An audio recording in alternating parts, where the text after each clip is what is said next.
Once more, I think some of these picks are going to surprise you. What are you listening to? You gotta hear this one song. It'll change your life, I swear. Rock and roll McDonald's! Rock and roll McDonald's! These are 10 more non-metal albums that I think every metal fan or otherwise should listen to, and we're starting with Crystal Castle's 1 or 2.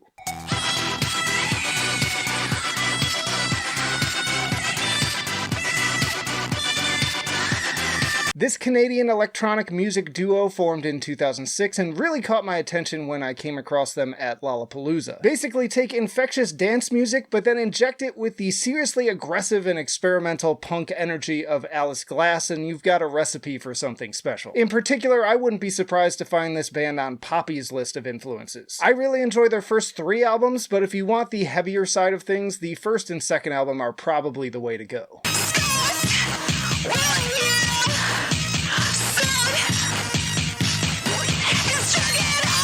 Sadly, their legacy is marred by yet another alleged douchebag in that musician and programmer Ethan Kath was accused of sexual assault by Alice before she left to start her solo career. Ethan attempted to replace her with Edith Francis before the band officially ended in 2017. Dark stuff that ultimately makes the music all the more chilling in a way. My best to Alice in her career moving forwards. Then we have Jizzo with Liquid Swords.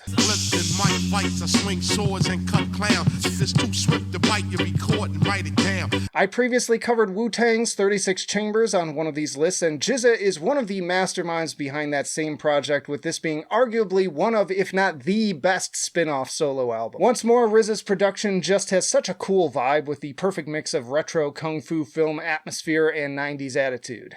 It was the night before New Year's, and all through the projects, not a handgun was silent, not even a tech. And Jizza's flow is so incredibly infectious as well as absolutely pristine. I remember walking into a college party where they were playing this album and I immediately started asking who it was. I've covered a few rap albums on this channel and we'll get into more on this very list, but this is honestly probably in my top 10 of all time. And outside of Wu-Tang, there's really not anything else quite like it. Then we have Interpol with Turn On the Bright Lights.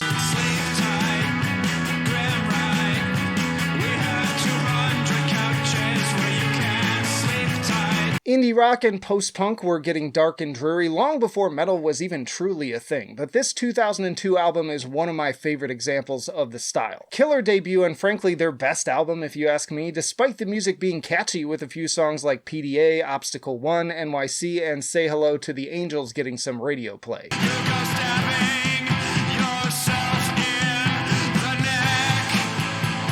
But it's also soaked in this kind of grim, depressing vibe where it almost sounds like every syllable is a chore for Paul Banks to get out, and when he is finally able to belt out the choruses, it almost sounds as if his sanity is about to crumble. Another perfect balance this time of sing-along worthy pop sentiment with a strangely harrowing underbelly clearly influenced by equally haunting vibes of bands like Joy Division. Yo, we have many more albums to go, but if you're enjoying the video so far, be sure to hit the like button and comment some of your own favorite non-metal albums below. Also, there are a handful of people out there who like to unconstructively bitch and moan about using the term non-metal, and frankly, it's stupid. Of course, these are all from different genres that are completely separate and completely unequal to each other, but it's called bringing some variety. And speaking of which, next up we have Jewel with Pieces of You. Well, last night I saw you sneak out your window with your white hood, daddy.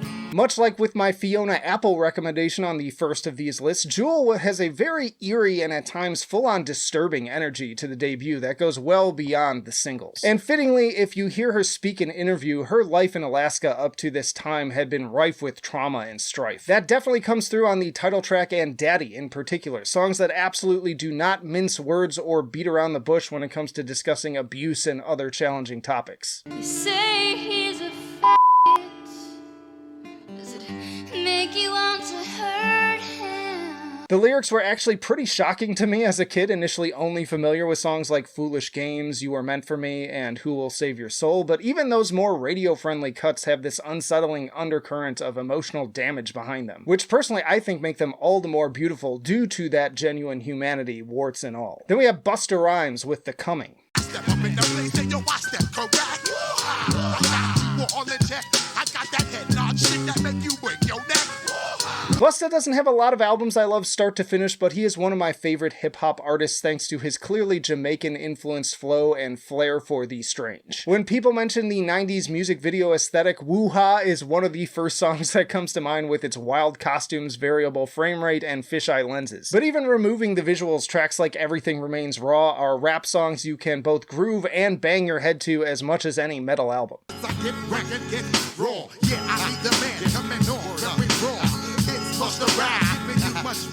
Then there's Do My Thing and some killer features on the hard-hitting Abandoned Ship with Rampage the Last Boy Scout, as well as A Tribe Called Quest's Q-Tip on the psychedelic-sounding Ill Vibe, among others. Also, respect for sampling the theme from Psycho on Gimme Some More, but that's jumping forward to third album Extinction Level Event. Then we have Modest Mouse with The Moon and Antarctica.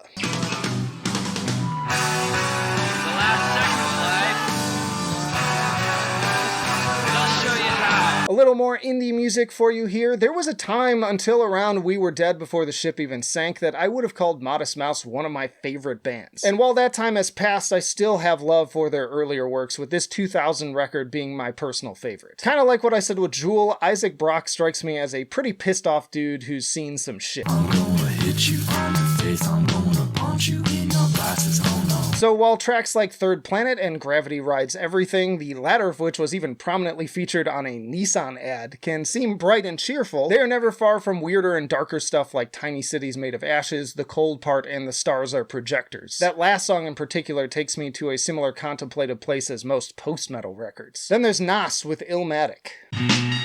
Rappers are monkey flipping with the funky rhythm I be kicking. Musician, inflicted composition. Another head bobber of a record, and one that is absolutely essential to anyone who has an even passing interest in rap music. From those first notes of New York State of Mind going into that insatiable bass groove and piano strikes, if this doesn't make you feel something or at least move, there is no hope for you. As a corny white dude from the suburbs, I can never truly understand what it's like for a black kid growing up in the projects during the 90s, but listening to this album feels about as close as I can ever even hope to get. Now, why did you do it? You know you got the mad fat fluid when you rhyme. It's halftime.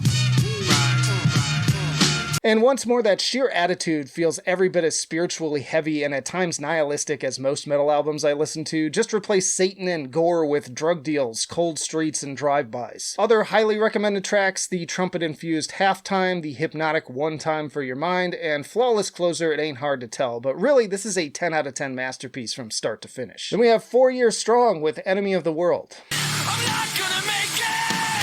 Tonight's not good for me. It's true, but not for the reasons you might think. Lightening things up here with some pop punk with just a touch of Easycore. Now, to be clear, these guys don't get heavy nearly as often as A Day to Remember, but they aren't above throwing in the occasional breakdown on tracks like What the Hell is a Gigawatt?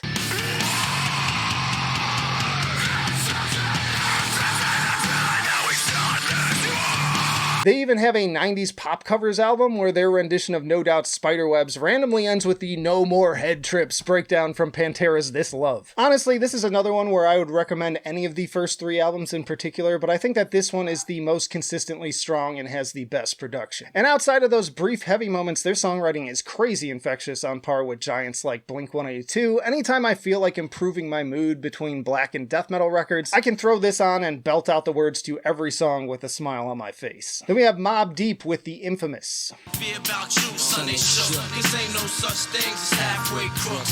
Scared to death and scared to look, they shook. If you've ever seen the movie 8 Mile, you've heard the backing track for Shook One's Part 2 used for the final battle, but the full version here is one of my favorite rap songs of all time. Shit is just so wicked sounding, which is extra wild when considering that the music is made up of a pitched down sample of Jessica by Herbie Hancock and Kitty with the Bent Frame by Quincy Jones. And that's just one song of many bringing a chilling borderline horrorcore aesthetic. The start of Your Ending feels like it could have influenced Silent Hill composer Akira Yamaoka. I keep real back still like my man YG. When the fool try to play me with them up, then I'm crazy.